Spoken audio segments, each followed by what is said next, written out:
সম্মানিত দেশবাসী, বিশেষ করে আমার বাসে বসা এক চট্টগ্রামের ভাই, আজকে আমরা ওনার কথা শুনবো। উনি দুইজন রোগী সুস্থ হয়েছে এবং ওনাকে পাঠাইছি।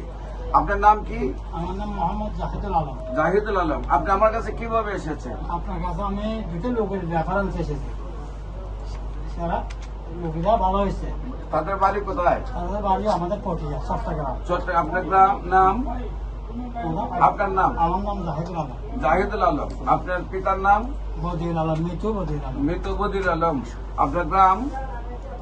গ্রাম রশিদাবাদ। রশিদাবাদ থানা পটিয়া। থানা পটিয়া। আপনার কি হয়? এটা আমার। আচ্ছা, আপনারা নিয়ে এসেছেন পটিয়া। আপনার জেলা হলো চট্টগ্রাম।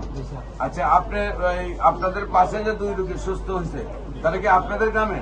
অবশ্যই আপনাদের গ্রামে। একটা পটিয়ারে আর একটা আমাদের গ্রাম। হচ্ছে মহিলা। মহিলা এখানে কথা বললেন, হ্যাঁ, আমাকে ঠিকানা দিয়ে এখানে পাঠাইছেন। আমার দেখবেন আমি আপনার কাছে চলে গেছি। দুজনের সুস্থ হয়েছে। সম্মানিত দেশবাসী, আমরা ঠিকানা গুলা বলি ওই জন্যই আপনারা যাতে যাচাই বাছাই করতে পারেন। বিশেষ করে তালাশ টিম আমার বিরুদ্ধে যে ভিডিও গুলো দিয়েছে, প্রত্যেকটা রোগীর সাথে আবার আমরা সাক্ষাৎ করেছি। প্রত্যেকটা রোগী বলতে যে আমরা আপনাদের পক্ষে কথা বলেছি, কিন্তু তালাশ তার সাদাবাজির জন্য সেই বিপক্ষে আমাদের বক্তব্যগুলো প্রকাশ করেছে। তাই আমরা বলবো, স্থানীয় প্রশাসন এবং স্থানীয় নেতৃবৃন্দ এবং স্থানীয় এলাকার মই মুরব্বীরা এবং যারা আমাদের রোগী ছিলেন এবং রোগীর অভিভাবকরা ছিলেন, রোগীর আত্মীয় স্বজনরা ছিলেন, আপনারা সেই প্রতিবাদগুলো করবেন। তারা কেন একটা ন্যায় জিনিসকে অন্যায়ভাবে প্রকাশ করে? আমরা আবার দেখেছি ক্যান্সার হসপিটালের প্রধান ডাক্তার বলতেছে 5 বছরে ক্যান্সার রোগী ভালো হয় না, ওই হে করে আসতেছে। আরে বাবা, একটা রোগ হওয়ার পরে, এত বড় একটা রোগ হওয়ার পরে 5 বছর ওনাকে বাঁচবো না? ওনাকে একদিন বাঁচার তো আপনি গ্যারান্টি দিতে পারেন না, সেখানে 5 বছর রোগ নিয়ে বসে থাকেন। তাহলে আপনাদের কথা প্রমাণিত হয়, আপনাদের সারা জীবন যেভাবে ডাক্তাররা বলে আছে ক্যান্সার ভালো হয় না, আপনারা বলছেন ক্যান্সার ভালো হয় না, এবং আপনাদের তো কোনো 50টা রোগীর ডকুমেন্ট নাই আপনারা সুস্থ করেছেন। আমাদের তো প্রায় 5,500 ডকুমেন্ট আছে। আপনারা কয়টার সাথে প্রতারণা করবেন? তাই এই প্রতারক চক্ররা যারা আমার কাছে চাঁদা চায়, আমি প্রেস ক্লাবের সঙ্গে সঙ্গে তুলে ধরেছি। প্রেস ক্লাবের সঙ্গে সঙ্গে তুলে ধরার পরে তারা আমার বিরুদ্ধে ভিডিওগুলো প্রকাশ করেছে। সেই প্রশাসনিক ভাবে আমরা দেখেছি অতীতে যে সালমান এফ রহমান ছায়াতলে সেই তালাশ টিম মানুষের কাছে হাজার হাজার কোটি টাকা আত্মসাৎ করেছে, হাজার হাজার কোটি টাকা দুর্নীতি করেছে। তাদেরকে সরকার বন্ধ করে দিয়েছিল।